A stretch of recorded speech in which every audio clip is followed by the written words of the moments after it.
Assalamu alaikum warahmatullahi wabarakatuh. Ashamarku huna jalatamtootaaf kabajamtoota uummata Oromoo jirra jirtu baga jiraattan isiniin jecha.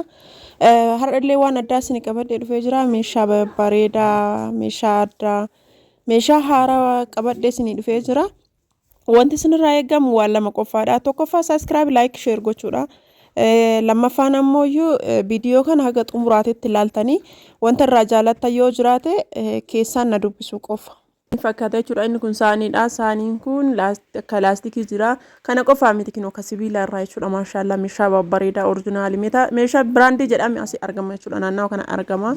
Wanti as keessa hin jiru baatiraan keekii jechuudha. Tokko qofaanii miti ka dura binne qofaa miti. Diizaayinii isin barbaadan akkaataa isin barbaadan hin jira jechuudha. Maashaallah hin jaalattan jedhee abdii qaba. Namoonni asirraa meeshaa kana jaalattan keessaa na dubbisaati.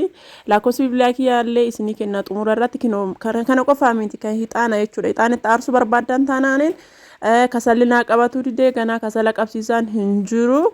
Elektirikii qofaas akkaatanii hixaana qofa keessa buusuudha.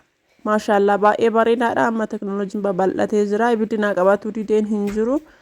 Mana keessan urgeessuu barbaadaniin elektirikii qofa qabsiistanii hixaana qofa irra buusuu jechuudha. Akka isinirraa eegamu maashaallah baay'ee bareedaadha. Kana qofaa miti biraandiin isaallee maashaallah qaba bareedaadha. Makarajiin jechuudha akka isin barbaadaniin jira jechuudha. Akkanatti ka barbaadan keessaa filatanii bitachuu barbaadanii. Istiimii deemuulleen hafee jira. Mana keessan keessatti istiimii seenuu dandeettan jechuudha. Kana qofaa miti ittiin illee hojjechuu dandeettanii barbaadanii dhuunfaa keessan qofaafillee taanaanii. Istiimii ittiin seenuu dandeettan jechuudha. Kinoo meeshaan istiimii illee hin jira. Namoonni barbaadanii meeshaa babbareedaa kana isinii qabadhee dhufee jira. Gatiin isaallee gatii madaalaadha. Amma fakkeenyaaf istiimiin kun birrii 2,000 fi homaa jechuudha. Afootti gatii isaa akka afoo san hin beeku garuu 2,000 fi homaa maashaallah meeshaa babbareedaa meeshaa gatiin isaallee gatii madaalawaadhaan gatii ol kaa'amiti qaalleen biraandii ta'e jechuudha. Isinii qabadhee isinii dhufee jira maashaallah baay'ee tokko bareedaa istiimiidhaaf hin rakkattanii istiimiin eessa jira boota katamaa biraa deemuu fi bakka biraa barbaaduu fi hin deemtanii akka fedhe keessaniititti akka qalbiin keessanis yaadde sa'aatii barbaadan yeroo biizii taatanillee halkan ta'an sa'aatii barbaadan ittiin seenuu dandeettan jechuudha. Kinooti maxabashaan jechuudha. Amma saarbisiin kun saarbisii warqaammaan kun saarbisii biraandii taate jechuudha. Turkiidha. Hin naqattu gara haqattu hin qabdu maashaallah meeshaa babbareedaa kana fakkaatu isinii qabadhee dhufee jira. Maal kana qofa kinooti cimaaqii gara garaa barbaannaniin jookii ol fuudhee naarkaa jigee irraa naarkaa uttaalee kurreen hin jiru. Ittuma qicanii akkuma bombaatti kanuma qofa zorsisanii qicachuu danda'anii daa'imma xixiqqashuullee hin qicatti jechuudha. Burcuqqoo 6 of biraa qaba. Bifti isaa warqaammaadhaan baay'ee bareeda jechuudha. Teebilii irratti teennanuu sirri bareeda. Inni kunillee kakookisiitii maquracaa kookisiitii jecha akkaataa isin barbaadan itti murtanii. Distii piizaallee hin jira jechuudha. Meeshaan as keessa hin jiru meeshaan juusii ta'ee kan buna daakuu ta'ee maashinoonni barbaadan jechuudha akka qalbii keessanis yaaddee jira. Irraa kan eegamu meeshaa kana qofa haga xumuraatiin ilaaltanii ka jaalattan keessa jiraannan iskiriinshoot gootanii keessan dubbisuu qofa jechuudha. Meeshaaleen gatiin isaallee guddiidha miti. Akkana fakkaata jechuudha. Meeshaan kunniin qalbiin keessaan isin jaalata jedhee yaada. Meeshaa baay'ee bareedaadha. Makarajiin jechuudha. Shaklaan barbaadanii sibiilaan barbaadanii qorqoorroon jechuudha. Kan isin barbaadan hin jiru. Akkuma makarajiin shaayii jechuudha. Kan kurreen isaa diimaa kun baay'ee guddaadha. Baay'ee bareedaadha. Barbaadan taanaan xiqqaan kana gadiillee hin jira. Akkaataa isin barbaadanii sun fedha keessan irratti hundaa'ee meeshaan maan as keessa hin jirre yoo hin jiru kan hin jirre yoo jiraate ta'ee ka akkanaa nuu fidii nu jedhaati na gaafadha. Maashaallah meeshaa baay'ee babbareeda. Biraandii ka ta'e jechuudha. Meeshaan as keessa isinii qabadhee dhufee jira. Saaniin kunni kidaanii qaba, cilfaallee qaba. Ka masqamacaa sukkaaraallee yoo barbaadan moqorqoraa gara yoo barbaadan maashaallah baay'ee bareeda jechuudha. Qalbiin keessan isin jaalatte isin ammoo bitachuu barbaadan taanaan keessan na dubbisuu qofa kan isinirraa eegamu malee wanti biraa takka illee hin jiru. Baradistii irraa jechuudha. Amma kinoo saafaan kunniin saafaa cabuu miti. Jarruyyuu dhugaasni dubbachuuf irra dhajjettee dhaabattee akkasiin nama mul'isti. Baradistiin jechuudha. Kan horii gurguddaa fedhe qabatu jira. Kan hoolaa guddaa qabatu jira. Kan makaakalaan nyaattu jira. Gatiin isaallee jiddu galeessaa baay'ee ol ka'aa miti. Baradistiin guddaan qotiyoo nyaatu birrii 14,000 qofa. Ka hoolaa guddaa nyaatu ka 6,000 hin jira. Ka horii makaakalaa nyaatullee ka 7,600 hin jira jechuudha. Ka sanii gadiillee barbaannaan hin jira. Distiin guddaan kun gurra 4 qaba. yeroo qophii iddirii garaagaraa jedhan akkasii irratti itti hojjetamu jechuudha. Sanirraan ammoo oriijinaalinatii isaatti iyyuu nama garrama. Kidaaniin jechuudha. Kidaaniin qara namoonni baay'een barbaadanii dhabamillee kinoo asitti dhufee jira jechuudha. Kana fakkaata. Meeshaan kun yeroo dheeraaf as hin turu baazaariidha.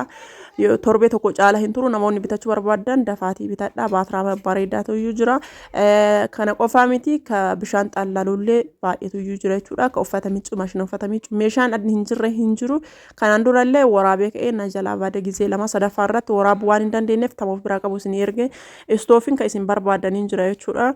Kinooti meeshaa kanneen meeshaa adda ta'e jechuudha. Siinii magaalli sunillee siinii bunaati. Saarbiisiin jechuudha. Saarbiisiin nyaata irra nyaatamu ka isin barbaadaniin akkaataa isin barbaadaniin wanni hin jirre hin jiru. Namoonni fotoolee of biraa qabaatanii meeshaa wayii barbaadanii dhabdan. Amma billaan kun albeen kun jechuudha. Ka lafeen cabsanii baay'ee ulfaata jechuudha. Baay'ee guddaadha. Ka dhiirri lafeen cabsu. Inni kunillee gatiin isaallee birrii 2,200 jechuudha. Gatiin meeshaa kanaa jiddu galeessa jechuudha. Sanirraan ammoo wanti namatti tolu hiqaan jira biraandiidha. Baay'ee biraandii ka ta'e jechuudha. Saani shoorbaa irraa qiqqilii maraqii garaagaraa ittiin dhuguuf ta'e as keessa jirti jechuudha. Namni duraan bitu san hin dandeenye kun gatiin isaa jiddu galeessa waan ta'eef kana bitachuu dandeettanii saarbiisii nyaataa ka barbaadan saanii jechuudha. Ka barbaadaniin yoo filattan as keessa argamuu danda'a jechuudha. Hin dhabamaan takkallee hin jiru. Maxabashaallee maxabashaa oriijinaaliitu iyyuu jira. Meeshaan as jiru guutuun meeshaa oriijinaalii biraandii alarraa ka gala jechuudha. Baazariin walitti hirmaatanii galcha waan ta'eef meeshaan jira. Meeshaa babbareedaadha. Meeshaa oriijinaaliidha. Waraabbii irratti namni nama hin dhiisu waan ta'eef gizee lama meeshaa babbareedaa waraabee na jalaa dallatame wallahi. Sadaffaa irratti ammoo waraabuu waan nama hin dhiisneef sanuma kama dura hafirraa gadhiise ka waraabe yoo xiqqaate daqiiqaa 20 wayii garuuyyuu daqiiqaa gatii tanaatiin na jalaa deebi'ee na jalaa badee dallatame jechuudha. Wanta akkasii yeroo baay'ee nama mudata. Isin ammooyyuu meeshaa kanneen keessa ka jaalattan yoo jiraate keessa na dubbisuu dandeettanii kana qofaa miti ka of biraa qabdanillee jechuudha. Meeshaan isin bira jiru guutuun ka qalbiin keessan isin barbaadde ka hin dhabamu waan ta'eef bitachuu dandeettan jechuudha. Maashinoonni garaagaraallee ka rifeensaa ta'e wanti hin jirre hin jiru. Maashina rifeensaa irraallee hiqaa guutuu jira jechuudha. Kidaaniin kidaanii babbareedaa kanneentu jira. Isin ammoo ka barbaadanii maratachuu dandeettanii hiqaan guutuun jechuudha. Amma saanii kunillee saanii shoorbaati jechuudha. Saanii shoorbaallee hin jira. Ka waxiillee hin jira. Ol fuudhanii hin danda'an baay'ee ulfaata jechuudha. Bareedinni isaa isiniin ajaa'ibu. Akkanatti ka ataakiltii irraa barbaadanii baay'ee babbareeda hiqaa baay'ee biraandii ta'e jechuudha.